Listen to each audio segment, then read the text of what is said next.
Bem, gente, meu nome é Genildo Santana, eu sou de Tabira, é uma cidade do interior de Pernambuco, que faz limite com a Paraíba, e fiz o mestrado na UFCG, em Campina Grande, no Profil, naquele programa da Universidade Federal do Paraná.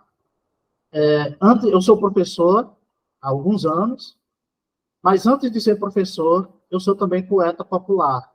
Eu sou improvisador de poesias, de rimas, sou declamador de poesias, escritor, tenho alguns livros publicados, cordéis, e, e eu já tinha experiência com o SESC de Pernambuco de trabalhar poesia em sala de aula, né?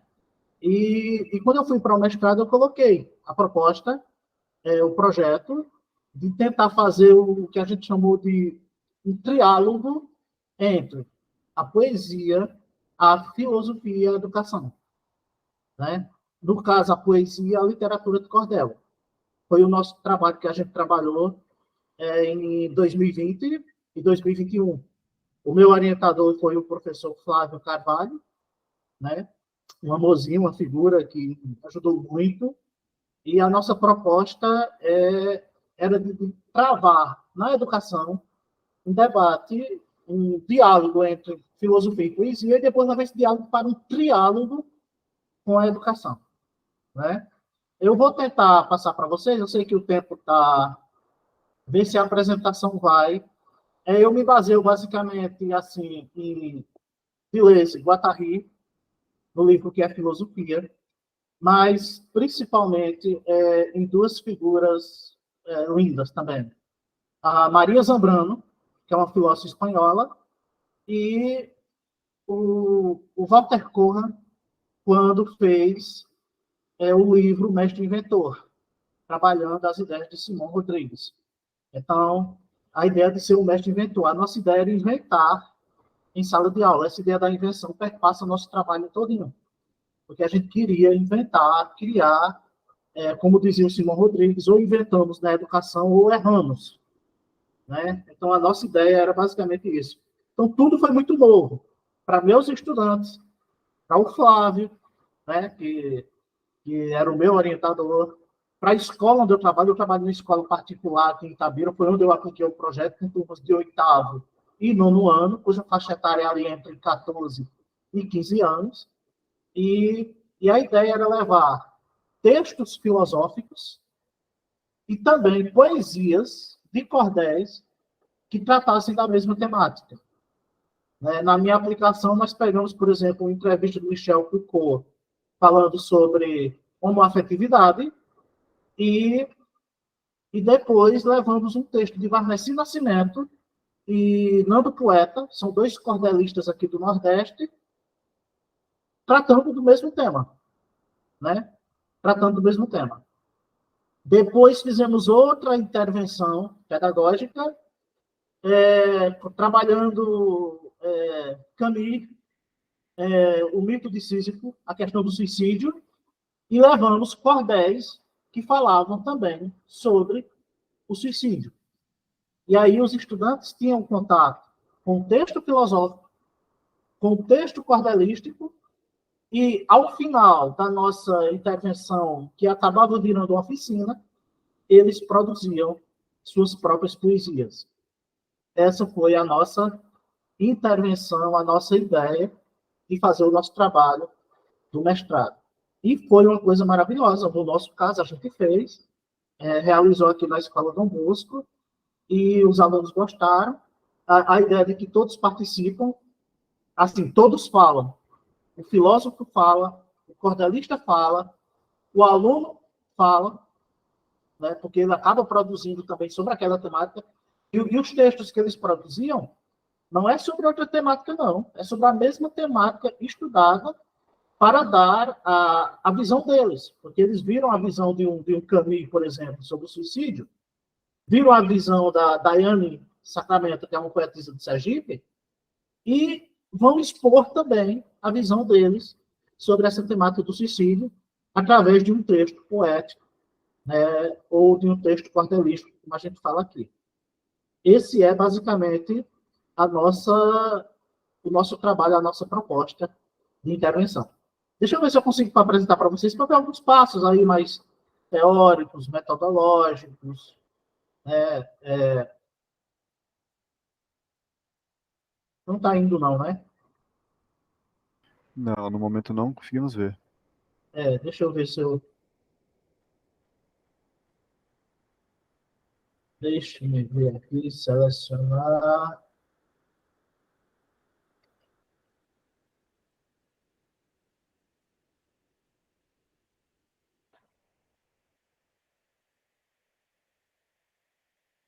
Não, não vou conseguir, porque eu não sei mexer nisso direito, não.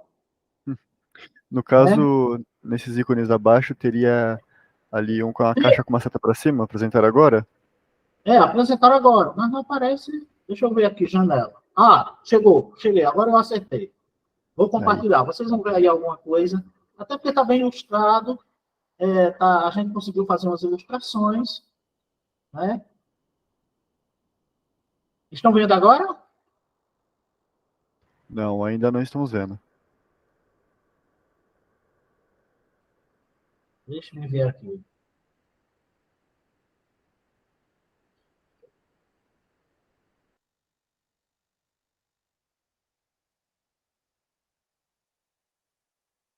Ele apareceu, mas não consegui mandar para vocês. Começou a apresentar e sumiu aqui. Quase abriu agora, Janildo. Foi. Retomar a apresentação aqui. Deixa eu ver se vai agora. Clica aí, espera alguns segundos que talvez vá.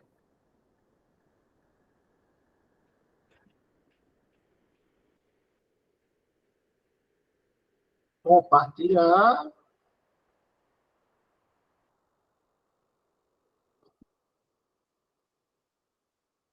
Aqui diz, está compartilhando uma janela. Aí tem que Pronto. interromper. Agora sim, estamos vendo. Ah, beleza, coisa boa. Então, gente, é isso aí, ó. Eu sei que é o sumo da apresentação e ela aparece, né? Então, é mais ou menos por aí. A gente trabalhou com as ideias de Bachelard também, Heidegger, né? Reconhece a linguagem, principalmente a poética, como uma forma adequada de compreender a manifestação do ser, de Foucault, Deleuze e Guattari, né? Mas vamos ver aqui mais para frente, né?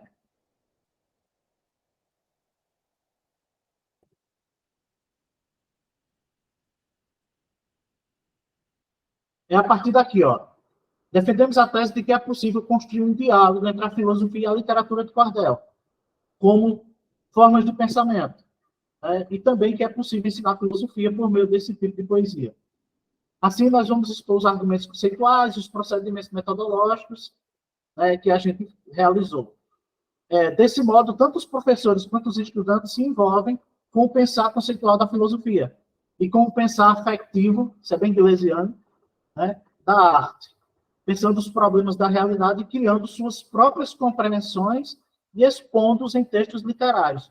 Foi o que a gente fez. Eles expressam também suas visões sobre a temática estudada, né? A nossa investigação parte da hipótese de que é possível construir um triálogo, a gente já muda de diálogo para triálogo, entre a filosofia, a poesia e a educação, né, que seja proposto em prática em aulas de filosofia. A gente realizou no ensino fundamental 2, mas ele é bem passível também de outras modalidades, como o ensino médio, né? Os objetivos gerais é pesquisar a relação entre a filosofia, a poesia e a educação, criar um projeto de intervenção pedagógica, né? E propiciar aos estudantes uma experiência filosófica utilizando textos filosóficos e textos cordelísticos. Porque na nossa pesquisa, a gente descobriu, por exemplo, isso aqui, que todos os filósofos, ou pelo menos os grandes expoentes da filosofia, já foram tratados pelos poetas de cordel, né? A nossa metodologia foi analisar textos filosóficos que tratem da relação, no caso a gente pegou Camus com o suicídio, Foucault sobre uma afetividade, promover um diálogo epistêmico com a poesia e a literatura de cordel, e depois levar esse diálogo para o âmbito da educação, promovendo assim o diálogo, né? E planejar uma intervenção pedagógica. né? Há muita produção cordelística aqui no Nordeste. A minha cidade, por exemplo, tem muitos poetas, conhecido como a terra dos poetas, né? E a gente consegue fazer isso. Então, a gente trabalhou com as ideias de Deleuze, do livro que é Filosofia, a ideia de que a filosofia cria conceitos e a arte, perceptos e afetos, e que ambos são potências criadoras do pensamento, né? E que é possível esse diálogo. E aqui a gente se apoiou muito em Maria Zambrano.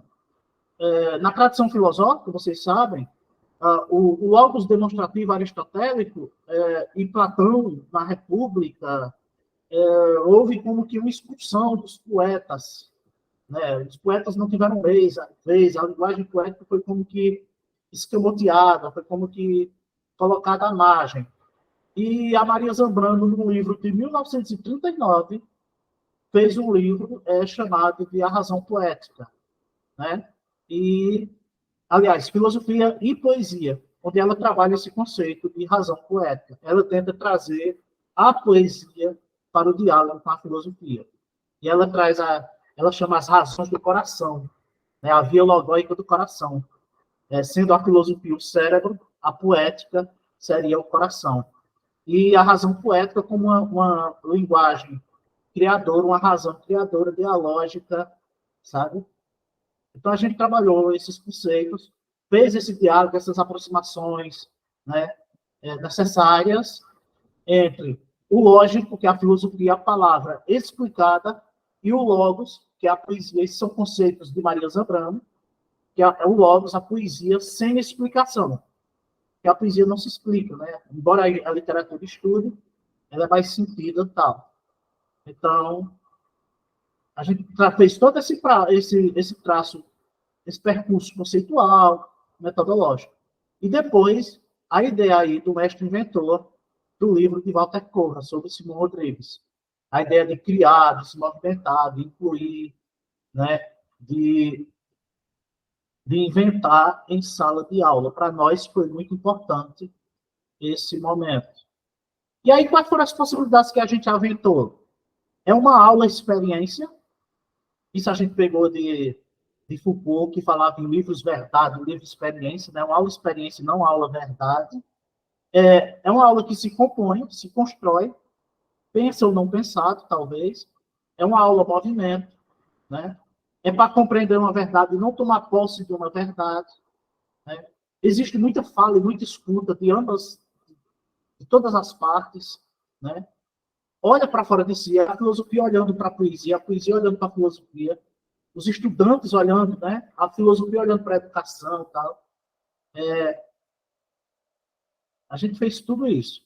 Eu quero mostrar para vocês só agora a proposta, como foi que a gente fez. Claro que a gente esbarra em alguns limites metodológicos, o preconceito que ainda tem, principalmente na academia, com a filosofia, né? E como se fosse uma literatura menor. Olha como nós realizamos aí. Foram 4 aulas, né? A primeira aula a gente provoca o tema, né?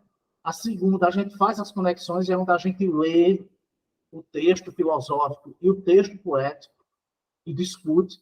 Na terceira é onde a gente faz a produção textual, a gente ensina eles a fazerem poesia. Como eu sou poeta e lido com isso há muitos anos, sei todas as modalidades aqui do Nordeste de se fazer poesia. E na quarta aula é a elaboração de um cordel filosófico poético, com a visão dos alunos, né, dos estudantes. E aí, cada aula a gente destrinchou. E aqui, ó, a gente trabalhou o suicídio, o texto de Camus, e depois a poesia de Daiane Sacramento, e o texto de homofetividade de Foucault, e depois o texto cordelístico sobre de Vanessa Nascimento e Nando, poeta. Essas foram as 2 intervenções que a gente realizou para o nosso projeto.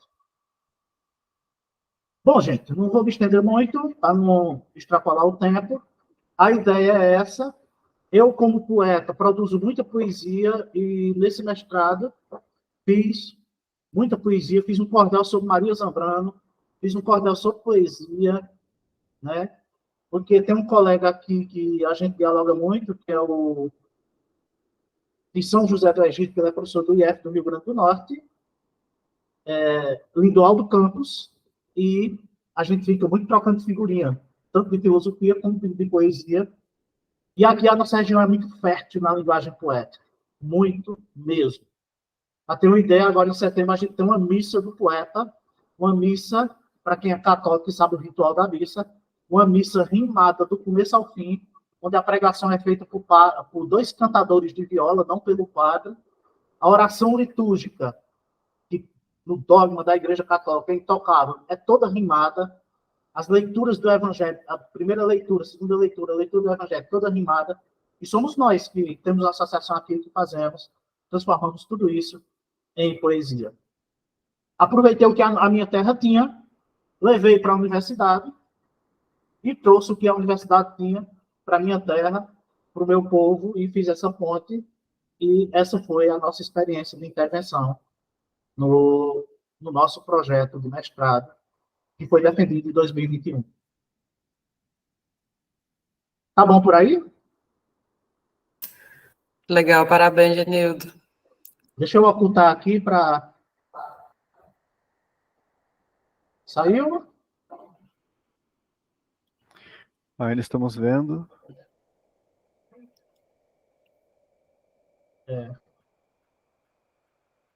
Agora chegou aqui. Agora acho que agora vai sair. Parar a apresentação.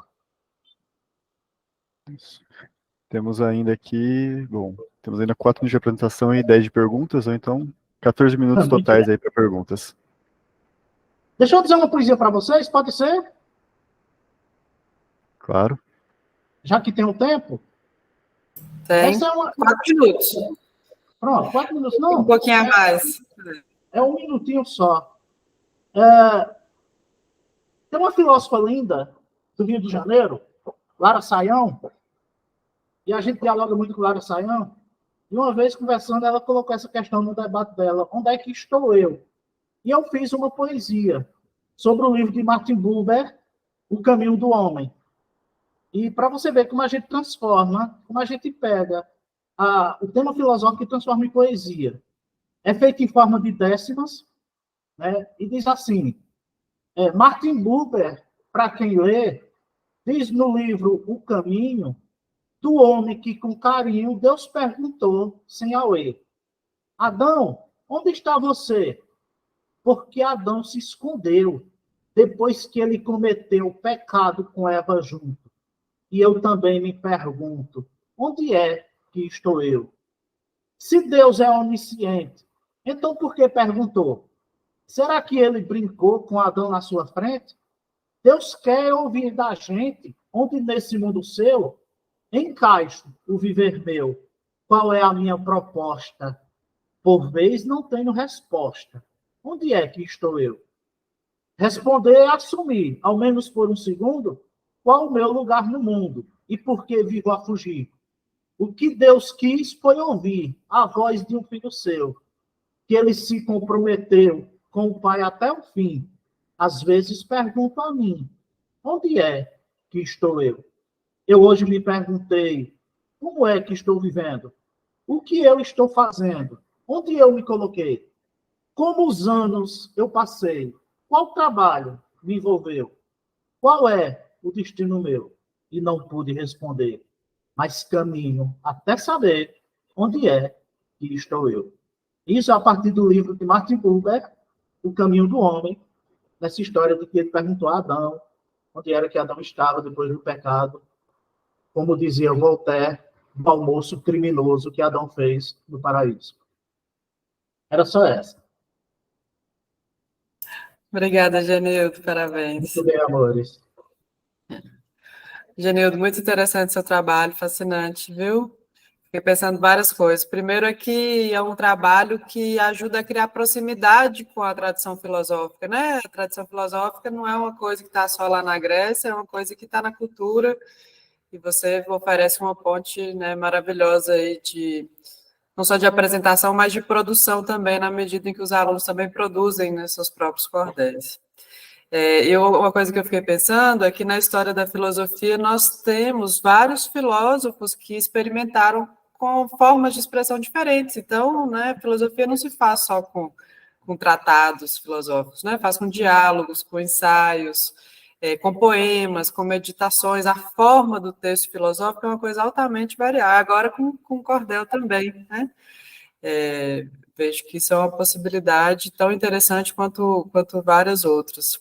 E aí você falou que você produziu muitos cordéis durante o seu mestrado. Eu queria saber se você inseriu isso na sua dissertação, porque apesar da forma do texto filosófico ser uma coisa altamente variável na tradição, a gente da academia nas últimas décadas, últimos séculos, a gente fica preso em artigo e monografia, né? Por uma regra não tão explícita assim, de por que a gente só consegue fazer isso na academia, né? E outra coisa que eu queria te perguntar é como que foi o engajamento dos alunos aí, se a nova geração tá vindo boa de cordel ainda. Alice, eu queria colocar no final como apêndice os cordéis, mas o meu orientador achou que não, que a banca poderia não gostar muito, porque o texto tem que ser, sei lá, meio canônico, não pode e tal, né? É um texto racional, lógico, a gente estava, né? Aí eu digo, tudo bem, eu não vou discutir com o orientador, né? Porque é de boa regra não fazer isso. Então, a gente não colocou. Mas eu os publico em cordéis. Eu sou cordelista, eu já tenho uns 20 cordéis publicados sobre variados temas, e eu os publico. Eu fiz um sobre Maria Zambrano, contando a vida dela e o pensamento. Fiz um sobre filosofia, dando um passeio pela história.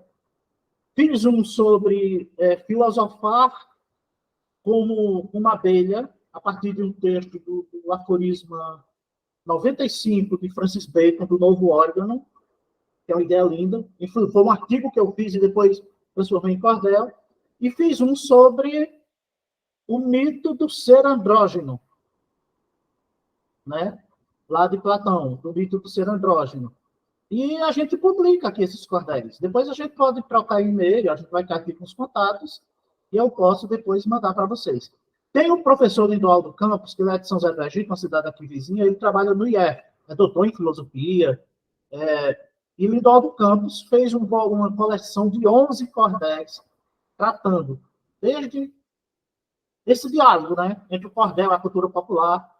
Ele mistura Platão com João Grilo, de Ariano Suassuna, lá do Alto da Compadecida, e vai discutindo os temas. Ele fez um box com 11. Aqui a gente faz muito isso. A gente é acostumado a fazer isso. E a nossa tendência é transformar muito em poesia. Essa é a primeira resposta. Eu não coloquei, porque meu orientador achou de bom não colocar. Os alunos aqui, Alice, aceitaram bem. Porque aqui, a gente brinca muito aqui na minha cidade, Itabira. De casamento de boneca a enterro, tudo na minha cidade termina em poesia. Não é brincadeira, é fato. Não é difícil você vir aqui na minha região, que é chamada região do Pajeú, de Pernambuco, e você ir para um velório de alguém e ter pessoas rimando lá, fazendo poesia para o morto. Sabe? Ou num casamento, ou numa festa de aniversário, ou numa vaquejada, seja no que for. Porque é uma região muito poetizada, muito poética, de muitos poetas. Cantadores de viola e de escritores cordelistas. Então, nós aqui já crescemos com isso. Alguns, como eu, fazem profissão disso, seguem nisso. Outros não, mas eles têm a acessibilidade, a facilidade, porque aqui nossos poetas, a gente vai muito nas escolas, a gente está sempre presente nas escolas, fazendo oficinas, recitais, missas, a gente está sempre recitando em missas, em festas de padroeiro. Então, essa coisa da poesia aqui é muito forte. Então, os alunos não tiveram dificuldade. Tiveram dificuldade, claro, com o texto filosófico, né, que aí para ele já não é tão novo. Né, e aí a gente tentou escolher textos que não fossem, então, aí por isso a gente achou a ideia do Camus, do suicídio lá do mito de Sísifo, né? Mas foi legal a experiência, e eles construírem. Depois eu mando para vocês, eu posso mandar depois as produções que eles fizeram com as rimas deles, né? Esse vídeo está no YouTube, você coloca lá nos comentários o link para gente. Pronto, depois eu boto. depois eu coloco. Legal. Bem escolhidas as obras, eu achei, as obras que você escolheu para trabalhar. Interessante. É. Alguém tem alguma questão para o Genildo? Comentário?